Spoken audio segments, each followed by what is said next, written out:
Middle में 2 picker है ना।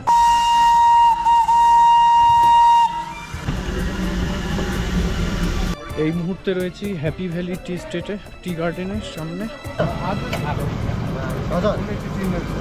এখানে তো গ্রিনারিজের সামনে তো ছবি তোলার জন্য পুরো লাইন পড়ে গেছে।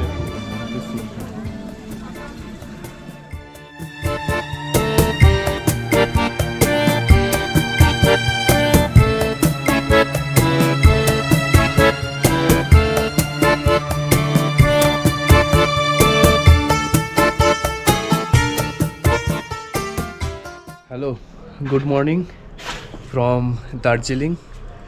আজকে আমাদের দ্বিতীয় দিন। এই মুহূর্তে দাঁড়িয়ে আছি একদম ব্যালকনিতে, আর পেছনে এই ভিউ অসাধারণ লাগছে।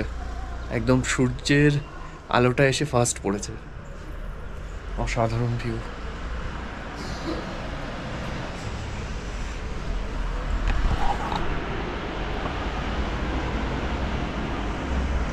দুর্দান্ত লাগছে। ও ফাটাফাটি, বিশেষ করে এই রোদটা এসে পড়েছে, সকালবেলার রোদটা, তাতে যেন আরও সুন্দর লাগছে।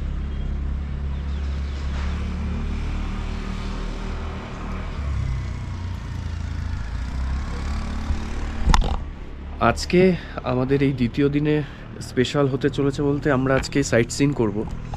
এবং আমি আগেই বলেছিলাম যে আমরা দার্জিলিংয়ে এসে কিভাবে খুব কম খরচায় সাইট সিন করব এবং রিজনেবল দামের মধ্যে কিভাবে সবটা ঘুরে দেখব।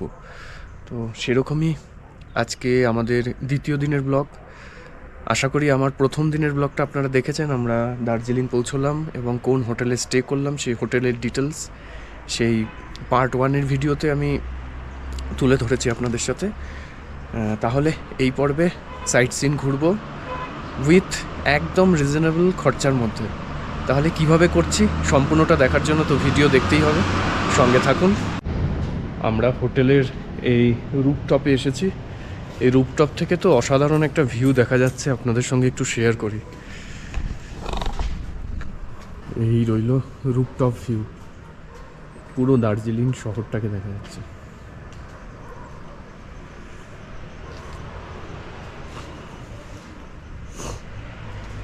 কি দারুণ লাগছে। সকালবেলা উঠেই রাত্রের একটা অন্যরকম ভিউ, আর এই সময় সকালবেলার একটা ভিউ, মানে কি দারুণ। মানে এই যে আবহাওয়াটার যে পরিবর্তন, মানে সকালবেলা একরকম, রাত্রিবেলা আর একরকম, মানে এটা তো মানে পাহাড়ে না এলে বোঝা খুব মুশকিল। দারুণ লাগছে। সকালে আমরা এখন বেরিয়ে যাব, তার জন্য সকালে হোটেল থেকে আমরা ব্রেকফাস্টটা পেয়ে গেলাম, সাথে গরম গরম চা। এবারে ব্রেকফাস্টটা করে আমরা বেরিয়ে যাব। সবার আগে চায়ে চুমুক, মানে এতটা ঠান্ডা, এই ঠান্ডাতে চাটা না খেলে হাত শরীর পুরো জমে যাচ্ছে।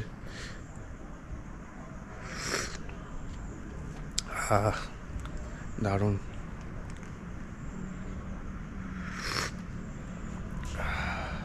আমরা এখন ব্রেকফাস্টটা সেরে নিই। ব্রেকফাস্টে আমরা পেয়ে গেছি এখানে ডিম টোস্ট খেয়ে আমরা এখন রওনা দেবো। তাহলে খেয়ে নেওয়া যাক। সকাল সকাল ব্রেকফাস্ট সেরে আমরা বেরিয়ে পড়লাম সাইট সিনের উদ্দেশ্যে। আমরা এখন দাঁড়িয়ে আছি এনবিএসটিসির বাস স্টপ, যেখানে বাস স্ট্যান্ডটা রয়েছে এবং যেখান থেকে প্রচুর গাড়ি পাওয়া যায় বিভিন্ন সাইট সিনের জন্য। একদম বাস স্ট্যান্ড এবং গাড়ির স্ট্যান্ডে এই মুহূর্তে দাঁড়িয়ে রয়েছি। এখান থেকে আমরা ঘুম স্টেশন যাব। এখন ঘুম স্টেশনে আমরা এনবিএসটিসির বাসে করে যাব, যেখানে আমাদের ভাড়া পড়বে 10 টাকা মাত্র। এবারে ঘুম স্টেশন নেমে সেখান থেকে 3টে স্পট আমরা দেখে নেবো, যে এই স্পটগুলো খুবই কাছে, মানে পায়ে হেঁটে 5 থেকে 10 মিনিট, এর বেশি নয়। সুতরাং সব থেকে বেস্ট হচ্ছে আপনারা যদি এনবিএসটিসির বাসে উঠে ঘুম স্টেশন নামেন, সেখান থেকে আপনারা খুব কাছাকাছি দেখে নিতে পারবেন ঘুম মনেস্ট্রি, দেখে নিতে পারবেন আপনারা বাতাসিয়া লুপ, ঘুম স্টেশন, এগুলো সমস্ত কিছু আপনারা ওই স্পটটার মধ্যে দেখে নিতে পারবেন। তাহলে আমাদের বাস ছাড়বে 9টার সময়, তারপর 9টা থেকে নেমে এখান থেকে বাসে করে পৌঁছাতে আমাদের সময় লাগবে আধ ঘন্টা ঘুম স্টেশন। তারপর নেমে ওখানে আপনাদের সঙ্গে আবার কথা হচ্ছে।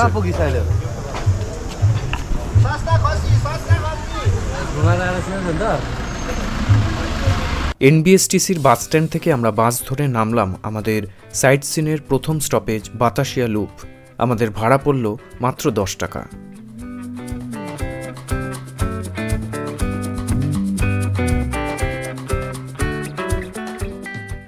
এনবিএসটিসির বাসে করে আমরা এসেছিলাম এদিকে বাতাসিয়া লুপে। প্রথম স্টপেজ আমরা নামলাম, আমাদের ভাড়া নিল 10 টাকা।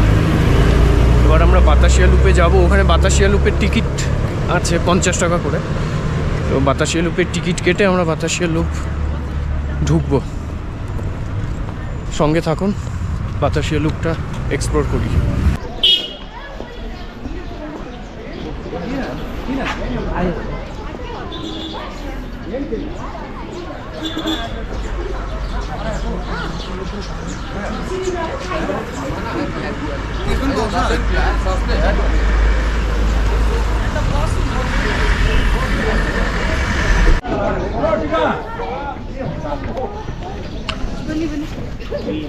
বাতাসিয়া লুপে এসে আমরা টিকিট কেটে নিলাম। টিকিটের প্রাইস পড়লো পার হেড 50। আমরা এবার এন্ট্রি করছি।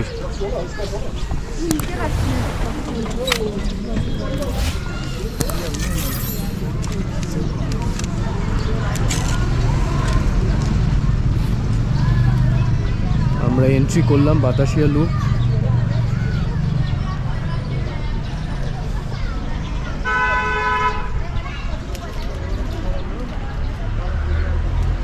$50 টাকার বিনিময়ে আমরা প্রবেশ করলাম বাতাসিয়া লুপে।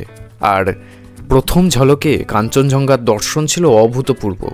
সেদিনের আবহাওয়া রোদ ঝলমলে থাকার কারণে আকাশ ছিল একদম পরিষ্কার, তাই কাঞ্চনজঙ্ঘা দেখতে পাবো কিনা সেই সংশয় পুরোটাই কেটে গিয়েছিল।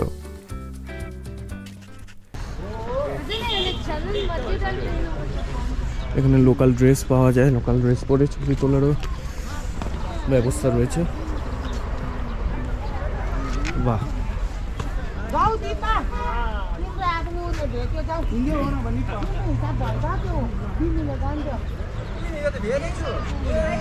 বাতাসিয়া লুপে এসেই সবার প্রথম যেটা মানে খুব চোখে পড়লো, যেহেতু আজকের একদম ক্লিয়ার ওয়েদার, আমরা দেখতে পেলাম কাঞ্চনজঙ্ঘা। অসাধারণ ভিউ, দারুণ লাগছে দেখতে একদম। মানে আজকে আমাদের ভাগ্যটা ভালো যে এত ক্লিয়ার ছিল ওয়েদার, আর আমরা এসেই কাঞ্চনজঙ্ঘার এই লুক অসাধারণ।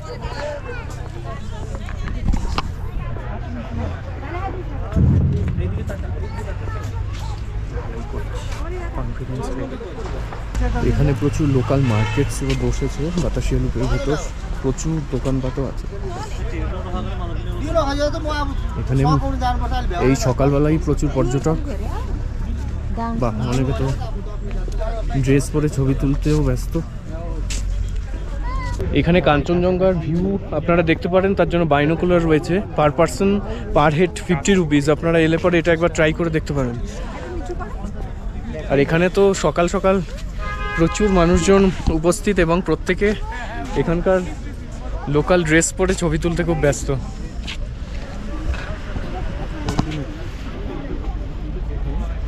ওইটা পরবি, ড্রেস পরবি না বাইনোকুলারে দেখি।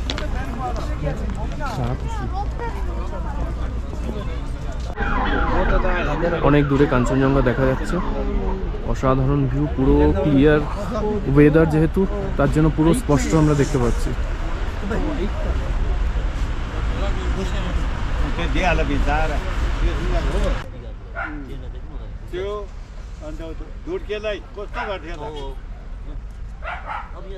এখানে প্রচুর লোকাল মার্কেটস রয়েছে, এখান থেকে অনেক জিনিসপত্র কেনাকাটিও করা যায়, কিন্তু এখন অব্দি টয় ট্রেন দেখতে পাচ্ছি। বাতাসিয়া লুপ অবস্থান করছে দার্জিলিং শহর থেকে 5 কিলোমিটার দূরত্বে।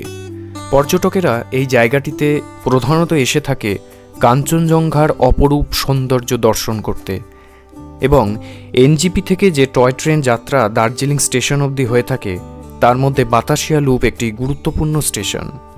বাতাসিয়া লুপের একদম মাঝে অবস্থান করছে ওয়ার মেমোরিয়াল স্ট্যান্ড। প্রধানত যেসব গোর্খা সৈনিক ভারতীয় স্বাধীনতা সংগ্রামে তাদের গুরুত্বপূর্ণ ভূমিকায় অংশগ্রহণ করেছিল এবং জীবনকে উৎসর্গ করেছিল, তাদের স্মৃতিসৌধ হিসেবে 1995 সালের 22শে মার্চ এটি স্থাপন করা হয়। আমরা এখন বাইনোকুলারে একটু কাঞ্চনজঙ্ঘার ভিউ দেখব। এখন এন্ট্রি করে গেছি। এখানে 50 টাকা করে টিকিট নিল বাইনোকুলারের জন্য।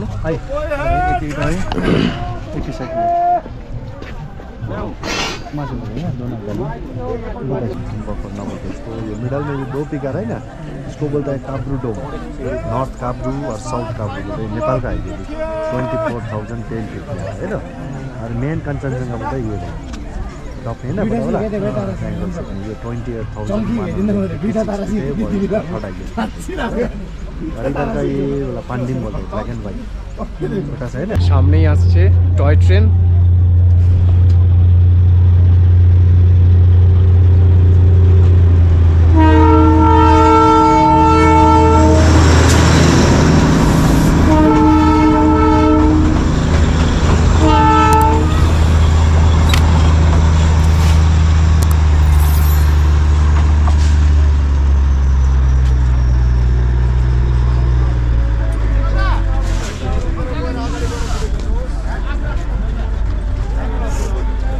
সামনে টয় ট্রেন আসার পরে যেন সবাই ছবি তুলতে একদম ব্যস্ত।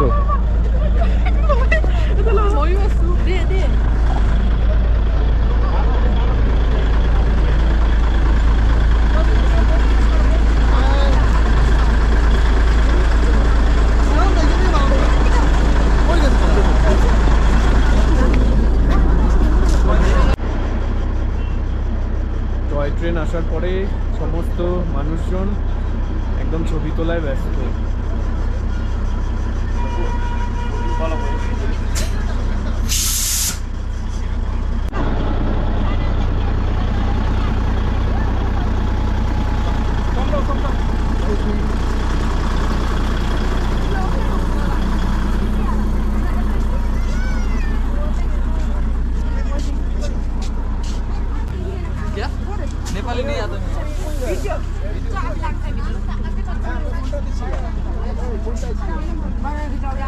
इधर देखो उधर देखो फोटो बेटा, फोटो फोटो फोटो फोटो ये देखो फोटो फोटो फोटो बेटा, हंस दो बेटा, हंस दो। इधर देखो हंसो हंसो हंसो हंसो हंसो चॉकलेट देंगे हंसो चॉकलेट देंगे हंसो चॉकलेट देंगे हंसो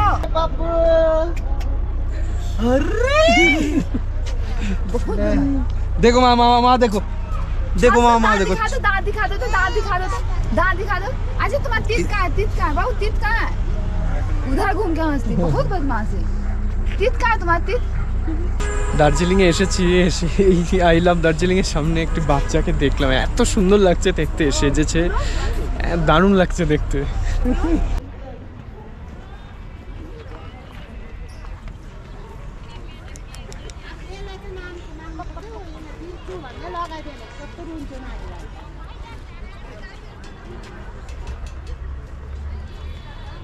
বাতাসিয়া লুপে আমরা অনেকক্ষণ টাইম স্পেন্ড করলাম এবং আশেপাশের প্রচুর দৃশ্য আমরা তুলে ধরলাম এই ভিডিওর মাধ্যমে।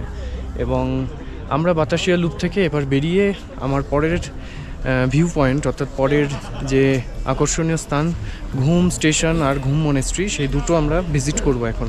তো সঙ্গে থাকুন, আমার নেক্সট পয়েন্টে আবার আপনাদের সঙ্গে কথা হচ্ছে। আমরা এখন ঘুম স্টেশনের দিকে যাব, আর সাথেই ঘুম মনেস্ট্রি রয়েছে। আর এই বাতাসিয়া লুপ থেকে বাইরে বেরিয়ে এখানে কিন্তু প্রচুর খাবার দোকান রয়েছে, আপনারা বেরিয়ে ব্রেকফাস্ট করে নিতে পারেন। একদম বাতাসিয়া লুপের এক্সিটেই এন্ট্রি যেটা, সেখান থেকে এক্সিট করা যায় এবং তার সামনে প্রচুর খাবারের দোকান রয়েছে, আপনারা ব্রেকফাস্ট করলে এখান থেকে করে নিতে পারেন।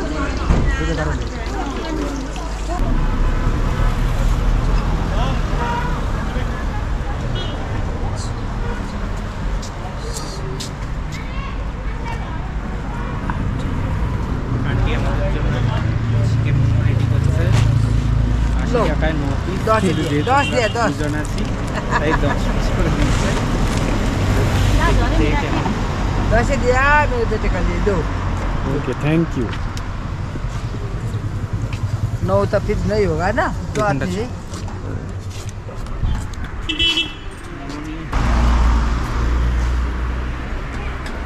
ধোয়া ওঠা মোমো, সাথে একদম দারুণ দারুণ চিকেন মোমো, গরম গরম খেয়ে নেওয়া যাচ্ছে। আর দেরি কেন, স্যুপ দেয় না এখানে। বাতাসিয়া লুপ থেকে বেরিয়ে আমরা কিছুক্ষণ হাঁটতে হাঁটতেই পৌঁছে গিয়েছিলাম ঘুম মনেস্ট্রি। আমরা এখন বাতাসিয়া লুপ থেকে বেরিয়ে হাঁটতে হাঁটতেই আমরা ঘুম স্টেশন আর ঘুম মনেস্ট্রিটা দেখে নেবো। এখান থেকে খুবই কাছে, হেঁটে 10 মিনিটের মতো, তার জন্য আলাদা কোনো গাড়ি ভাড়া করতে হয় না। আপনারা চাইলে করতে পারেন, কিন্তু পায়ে হেঁটেই চলে যাওয়া যায়।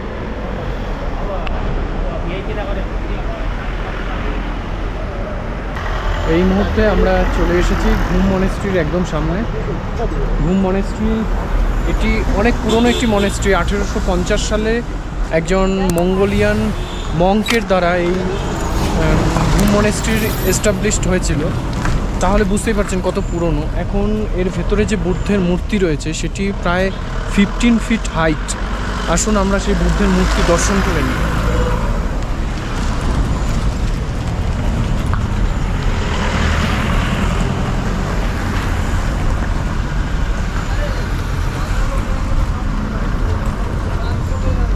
আমরা এন্ট্রি করছি ঘুম মনেস্ট্রির ভেতর।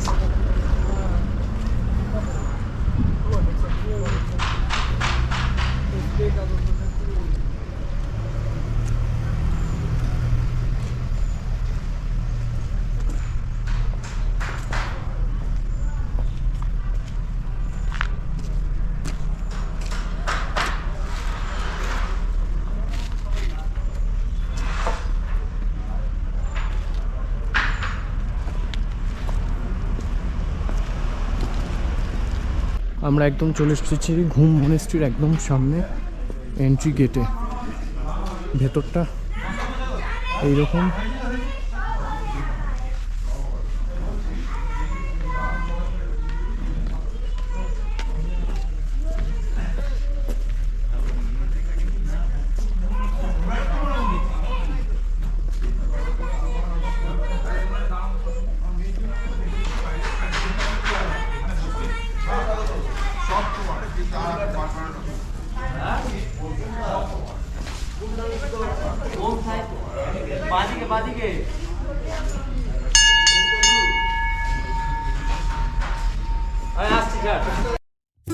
দার্জিলিং ঘুম মনেস্ট্রি একটি ঐতিহ্যপূর্ণ মনেস্ট্রি।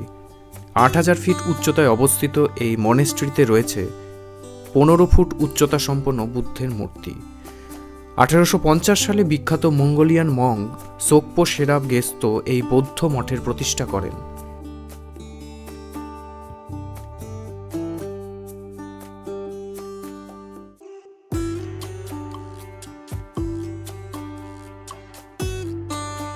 এছাড়া এই মঠটিতে বিশাল বৌদ্ধ পাণ্ডুলিপিরও সংগ্রহ রয়েছে, যা 108 খণ্ডের কাঙ্গিওর।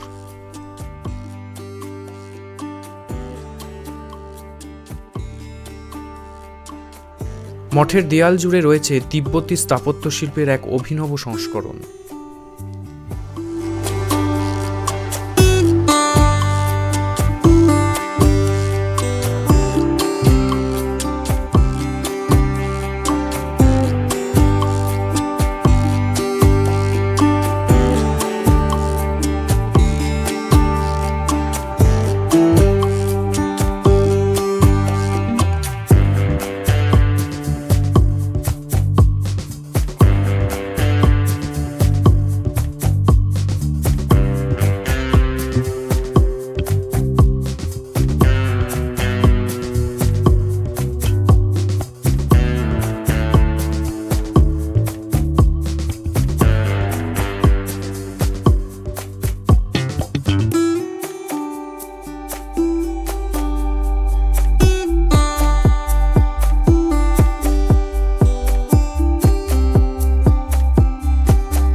ঘুম মনেস্ট্রি থেকে বেরিয়ে আমরা পৌঁছেছিলাম অন্যতম জনপ্রিয় স্থান ঘুম স্টেশন। আমরা এখন রয়েছি দার্জিলিংয়ের, এমনকি সারা ভারতের উচ্চতম একটি রেল স্টেশন, যেটি ব্রিটিশদের আমলে তৈরি হয়েছিল, ঘুম স্টেশনে।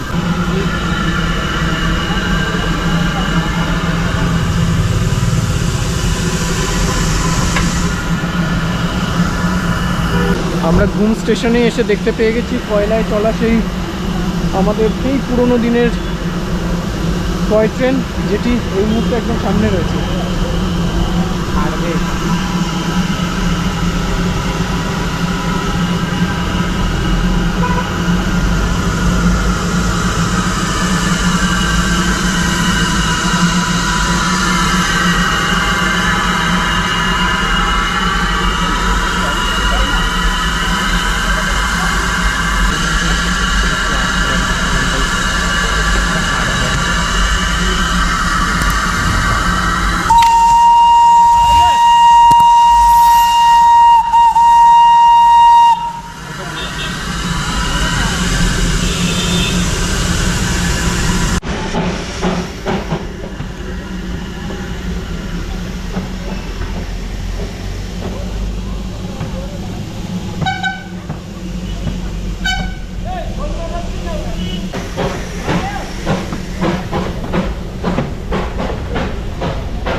ঘুম স্টেশন, যা দার্জিলিং হিমালয়ান রেল স্টেশন নামে পরিচিত, ৭,৪০৭ ফিট উচ্চতায় অবস্থিত এই স্টেশন, যা ভারতের সবচেয়ে উচ্চতম রেল স্টেশন নামে পরিচিত। 1879 সালে এই রেল স্টেশনের কাজ শুরু হয় এবং 1891 সালে এই স্টেশন চালু করা হয়। এই স্টেশনে এখনও ব্রিটিশ স্থাপত্যের ছোঁয়া কিছুটা হলেও পাওয়া যায়।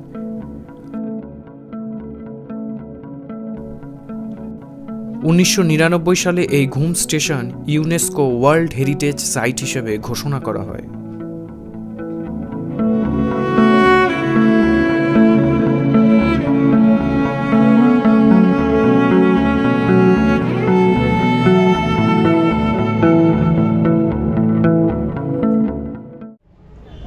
ঘুম স্টেশনের একদম উল্টো দিকে রয়েছে একটি ঘুম মিউজিয়াম, যেখানে এন্ট্রি পার হেড 20 টাকা। এখানে আপনারা এলে পরে এই মিউজিয়ামটা ঘুরে নিতে পারবেন। এটার টাইমিং হচ্ছে সকাল 10টা থেকে দুপুর 1টা অবধি।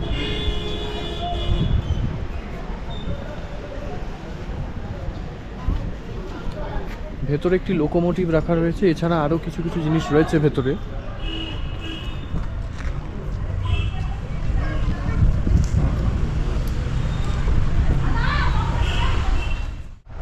আমরা ঘুম স্টেশন থেকে এখন শেয়ার ট্যাক্সি করে নিলাম, আমাদের ভাড়া পড়লো 30 টাকা।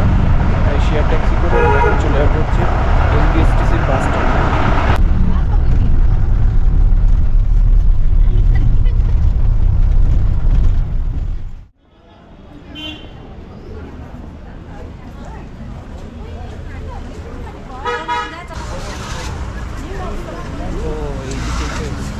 এই মুহূর্তে রয়েছে হ্যাপি ভ্যালি টি গার্ডেনের সামনে। আমরা এখান থেকে এখন পুরোটা নিচে নামবো, কিন্তু এখান থেকে রাস্তাঘাটের অবস্থা খুবই খারাপ। একটু দেখাই আপনাদের, এখানে একদম রাস্তাঘাটের অবস্থা খুব খারাপ, খুব সাবধানে এখান থেকে নামতে হবে। আর অনেকটা নিচে, আর এখান থেকে অনেকটা চড়াই আছে, আবার ওঠার সময় তো একদম ভীষণ কষ্ট হবে। যারা বয়স্ক মানুষ আসবেন তাদের জন্য কিন্তু এটা খুব রিস্কি, কারণ এখান থেকে নিচে নামা তারপর আবার ওপরে ওঠা, এটা কিন্তু খুবই একটা দুঃসাধ্যকর বিষয়। সুতরাং আপনারা ভেবে আসবেন এখানটায়। এখানে প্রচুর চা পাতা রয়েছে, একটু সামনে থেকে দেখাই, প্রচুর চা পাতা রয়েছে।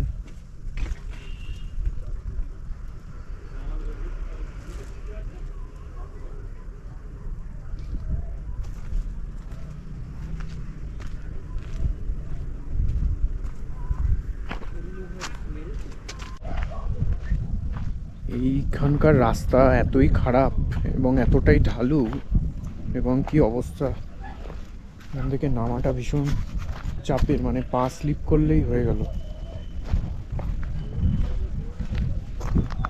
আমরা অনেকটা নিচে নেমে এসেছি, আমরা ছিলাম সেই ওপরটায়, ওই ওপরটা থেকে আমরা নেমে নেমে নেমে এই ঘুরে ঘুরে তারপর এতটা আসলাম, অনেকটা। এখনো দেখুন কতটা রাস্তা, সেই পুরো নিচ অবধি যাওয়া যায়, এই বাড়ি ঘরগুলো দেখা যাচ্ছে, আর ওপাশে তো রাস্তার ঘাট রয়েছে প্রচুর, ওসব জায়গায়ও যাওয়া যায়। তবে আমি অতটা যাব না, কারণ এখান থেকে ওঠাটা ভীষণই বিপজ্জনক আর অনেক কষ্টসাধ্য। এই দেখুন কতটা ঢালু এবং কতটা চড়াই।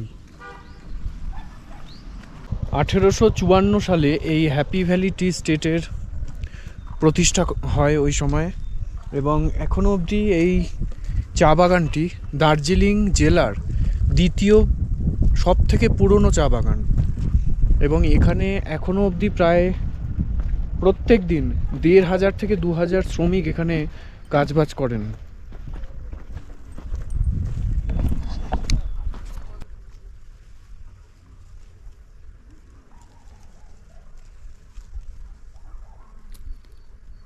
সামনে পুরো দার্জিলিং শহরটা পুরো দেখা যাচ্ছে।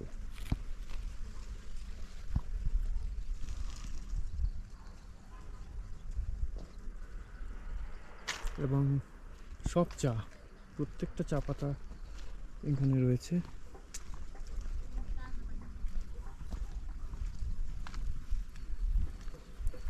আর সব থেকে দেখতে আরো সুন্দর লাগছে, বিশেষ করে এই পাইন গাছগুলো এত দারুণভাবে আছে।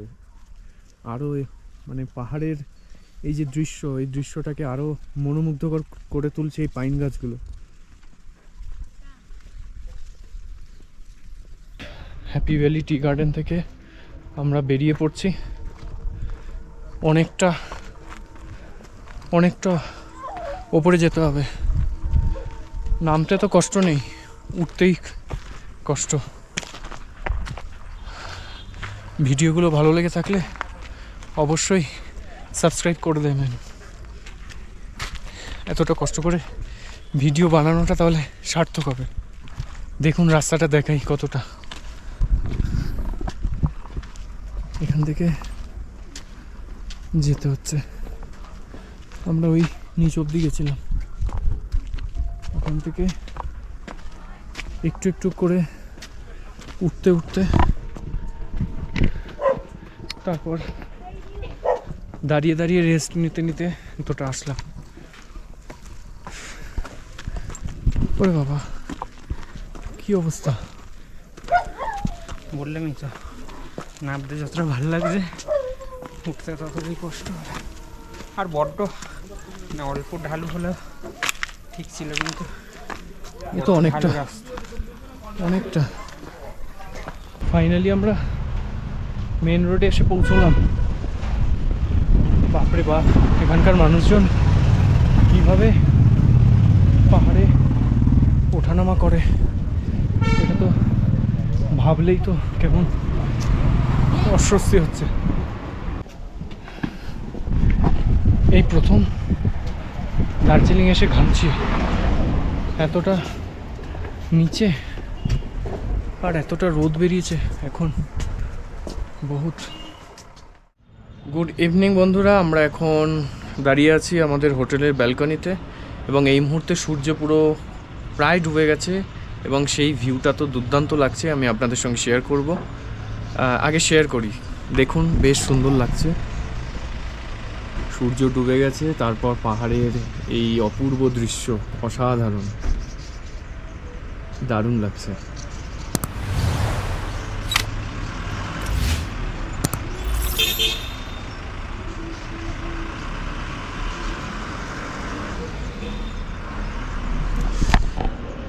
আমরা এখন বেরোবো, আমরা বেরিয়ে এখন একটু ম্যাল রোডের দিকে যাব। ম্যাল রোডে আমরা কিছুক্ষণ ঘোরাঘুরি করে তারপর সেখান থেকে মহাকাল মার্কেট যেটা রয়েছে সেখানে ঘুরবো, একটু ক্লক টাওয়ারের দিকে যাব। আর বিশেষ করে আজকে আমরা একটু দার্জিলিংয়ের যে রোড সাইড যে ফুডসগুলো পাওয়া যায় এই সন্ধ্যের দিকে, যেগুলো খুব ভালো বিক্রি হয়, সেইগুলো আমরা আজকে ট্রাই করব। আর কি কি খাবার থাকছে সেগুলো আমি আপনাদের সঙ্গে অবশ্যই শেয়ার করছি। তাহলে বেরিয়ে পড়ি আর শুরু হোক আজকের ইভিনিংয়ের ব্লগটা, সঙ্গে থাকুন।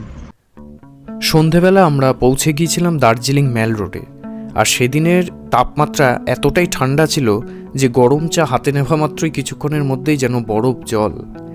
আর সেদিনের সন্ধ্যায় আমরা কেনাকাটিও করেছিলাম মহাকাল মার্কেট থেকে।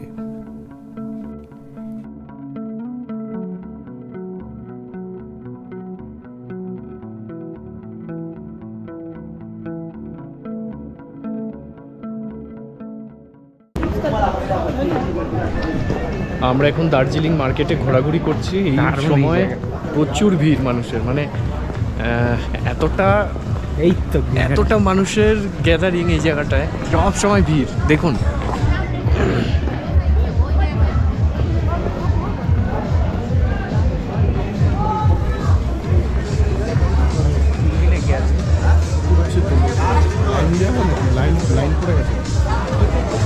দেখি আসার সময় এখানে তো গ্রিনারিজের সামনে তো ছবি তোলার জন্য পুরো লাইন পড়ে গেছে। এতটাই মানে এই জায়গাটায় আসতে পারে, মানে দার্জিলিংয়ে ছবি তুলবেন এরকম মানুষ খুব কম আছে। তো এখন তো দেখছি মোটামুটি ভালো লাইন পড়ে গেছে।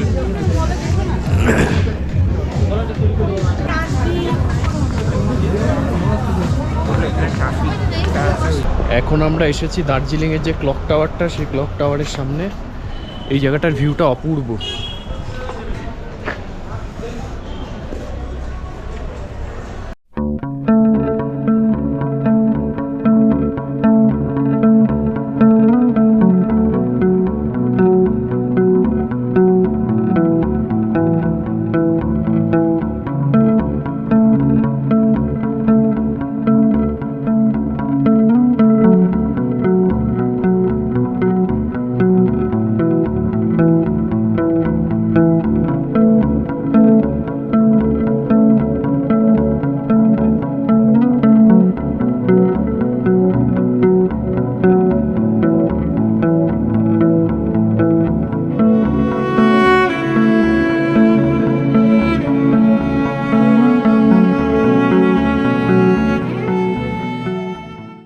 এখানে প্রচুর মানে শাল বিক্রি হচ্ছে।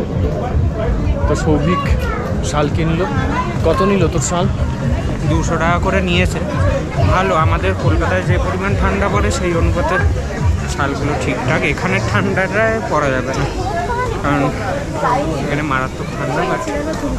কলকাতার জন্য ঠিক আছে, আর মানে দামটাও একদম ঠিকঠাক 200 টাকা। আর একটু কম করলে ভালো হতো।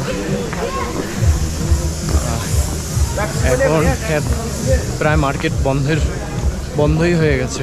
এখানে আবার 8টা-9টা বাজে পরে মোটামুটি সব বন্ধ হয়ে যাওয়ার একটা তাড়া শুরু করে সব। তো আমরাও এখন একটু মোমো টোমো খেয়ে তারপর হোটেলের দিকে আবার রওনা দেব।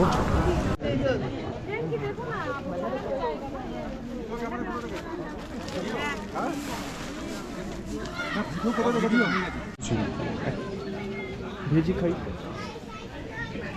ভেজ মোমো।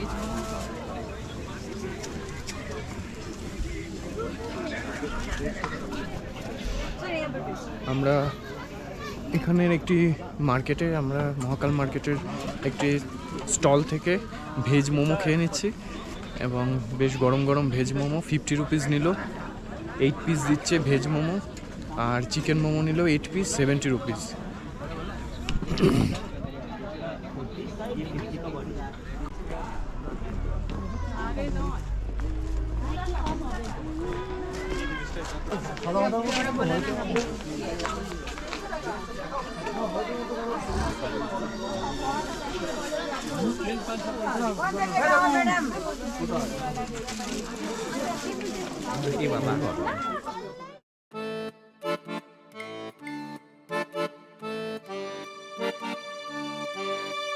কেনাকাটি কমপ্লিট করে আমরা চলে গিয়েছিলাম চক বাজারের মার্কেটে। গরম গরম মোমো খেয়ে রওনা দিয়েছিলাম হোটেলে, কারণ যত রাত বাড়ছিল তত যেন ঠান্ডার প্রকোপ বাড়ছিল দ্রুত। হোটেলে ফিরে রাতের ডিনার সেরে আমরা শুয়ে পড়েছিলাম, কারণ পরের দিন আমাদের ভোর ভোর যাওয়ার প্ল্যান ছিল লেপচা জগৎ। কিভাবে শেয়ারে আমরা লেপচা জগৎ পৌঁছলাম তার ভিডিও তুলে ধরবো পরের পর্বে। এছাড়াও আমরা 300 টাকায় ঘুরে দেখেছিলাম দার্জিলিংয়ের 7 পয়েন্ট এবং কিছু মিক্সড পয়েন্টও। কিভাবে এত কম খরচায় তা আপনাদের সামনে তুলে ধরবো আগামী পর্বে। ততক্ষণ সঙ্গে থাকুন, আর এই পর্বটি কেমন লাগলো তা অবশ্যই কমেন্ট করে জানাবেন এবং ভালো লাগলে লাইক, শেয়ার এবং সাবস্ক্রাইব করতে ভুলবেন না।